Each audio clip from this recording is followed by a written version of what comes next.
আসসালামু আলাইকুম। এখন বাজে দেখেন 12:47। দিক দিয়ে মোবাইল টানে নিবে আমি জানি না। যাচ্ছি, আজকে হচ্ছে final match, Argentina versus Spain. আমি কোনো দলের না, আমার হাজব্যান্ড আর্জেন্টিনা করে। সব দলের প্রতি শুভকামনা। আপনার ভাইয়া আছে, আপনার ভাইয়াকে আমি দেখাইতে পারবো না কারণ সে ক্যামেরা শাই। আমি তার সর্বোচ্চ হাত পা দেখাইতে পারি, তার ফেস দেখাইতে পারবো না, সে অনেক বেশি ক্যামেরা শাই। সো চলেন দেখি আজকে মাঠে ময়দানে খেলা, কে জেতে কে হারে। সবার প্রতি শুভকামনা। খেলায় হারতে থাকবেই, দুজন ভালো খেলছে এতদিনে। আপনারা আমার কথা শুনতে পাচ্ছেন কিনা আমি জানি না, কারণ রাস্তায় অনেক ট্যাপু ট্যাটু চলতেছে। এভাবে ঝাঁকে ঝাঁকে মানুষ খেলায় হার জিত থাকবেই, কিন্তু একদল জেতার পরে যে দলটা হেরে যায় তাকে নিয়ে ট্রল করা, এত বাজে বাজে কথা বলা, এগুলো আমাদের না করাই উচিত। আজকে যে দলটা হারছে আগামীকালকে সেই দলটাই জিতবে বা জিততেই পারে, কারণ একদল তার সারা জীবন হারবে না। তো মানুষকে ততটুকুই বলা উচিত যতটুকু আপনাকে বললে আপনি সহ্য করতে পারবেন। তো মানুষকে দেখতেছে একদল হারছে দেখছে 7 আপ, আরেক দল খেলতে পারে না, চোর, এই ধরনের ট্যাগ না লাগানোই ভালো। তারা খেলতে পারে দেখি, তারা বিশ্ব মঞ্চে তারা তাদের দেশটাকে তাদের টিমটাকে প্রতিনিধিত্ব করতেছে।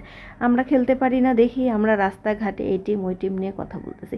তার উপরে নিজেদের দেশও না, একটা অন্য একটা দেশ, তারা ট্রফি জিতলে আপনাকেও কিছু দিবে না, আপনার কোনো উপকারেও আসবে না, আপনার কোনো ক্ষতিও হবে না। যদি নিজের দেশ হইতো সেটা একটা আলাদা ব্যাপার, যে নিজেদের অর্জন, হ্যাঁ এর মধ্যে ভালো লাগা কাজ করবে, এটাই স্বাভাবিক।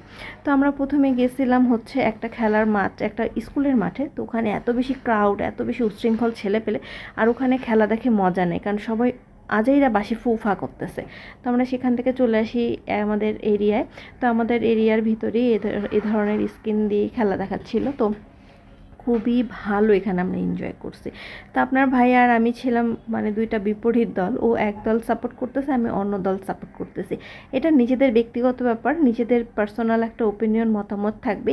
এর মানে এই না যে আমার দল জিতলো না দেখে যে দলটা জিতছে তাকে মারামারি করব, কুস্তি করব, তার সাথে খারাপ আচরণ করব না। জিততেই পারে, যে যার যোগ্যতায় যে যার ক্ষমতায় সেটাকে অর্জন করছে, তার মানে এই না যে আমি তাকে সেটা নিয়ে ট্রোল করব, তাকে নিয়ে খারাপ কথা বলবো। সো এগুলো থেকে আমরা বিরত থাকি, খেলাটাকে খেলার মতো করে এনজয় করি।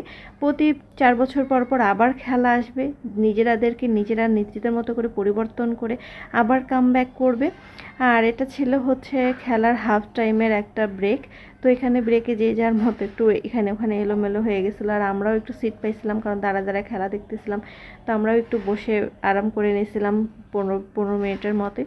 তারপর আবার খেলাটাকে এনজয় করছি। এর মাঝে আমার মারামারি লেগে যাচ্ছিলো ছোটো ছোটো পোলাপানদের, মানে সব কিছু মিলে আর কি। আলহামদুলিল্লাহ, যে জিতছে উইনিং টিমের জন্য হচ্ছে থাকলো শুভকামনা, যে হারছে তার জন্য থাকবে হচ্ছে অ্যাডভাইস যে পরবর্তীতে আরও শক্তিশালী হয়ে ফিরে আসা, নিজেদের ভুলগুলো সংশোধন করা।